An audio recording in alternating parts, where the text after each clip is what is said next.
करे शोर।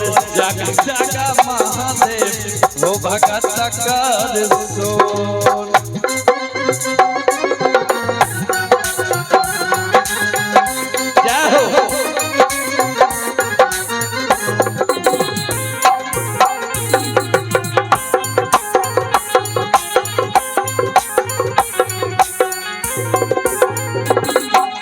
पहला भीड़ जुटल बाबा बैद्यनाथ मंदिरिया में। पहला भीड़ जुटल बाबा बैद्यनाथ मंदिरिया में। पहला भीड़ जुटल बाबा बैद्यनाथ मंदिरिया में।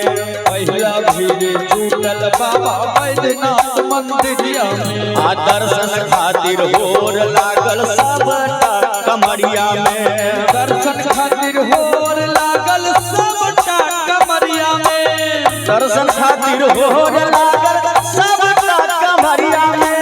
दर्शन खातिर होर लागल सबटा कमरिया में। भक्ति भाव में डूबल मनमा आज पोरे पोर। भक्ति भाव में डूबल मनमा आज पोरे पोर। जागा जागा महादेव भगत करे शोर।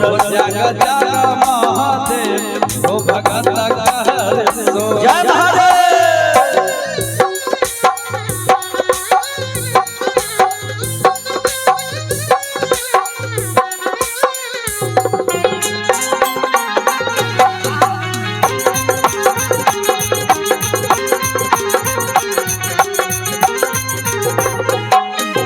दोसर भीड़ जुटल बाबा बासुकी दरबार में। दोसर भीड़ जुटल बाबा बासुकी दरबार में। दोसर भीड़ जुटल बाटे बासुकी दरबार में। दोसर भीड़ जुटल बाबा बासुकी दरबार में। भोरे से कमरिया सब लागल कतार में। भोरे से कांवरिया सब लागल कतार में।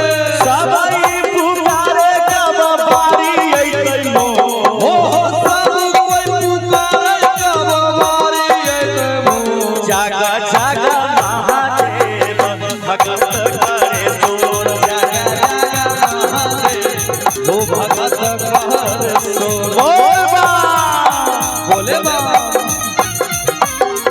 क्या बात है। और बढ़िया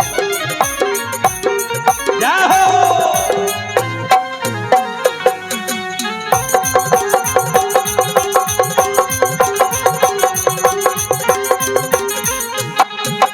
तेसर भीड़ पशुपति और विश्वनाथ के डेरा में।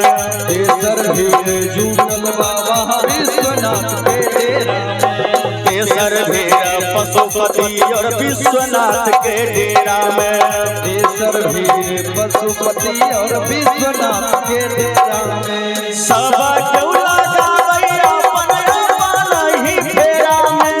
सब दियो लागल छै अपन फेरा में। पहिला दर्शन करै छैला VIP मुझो। हो पहिले दर्शन करै छैला VIP मुझो।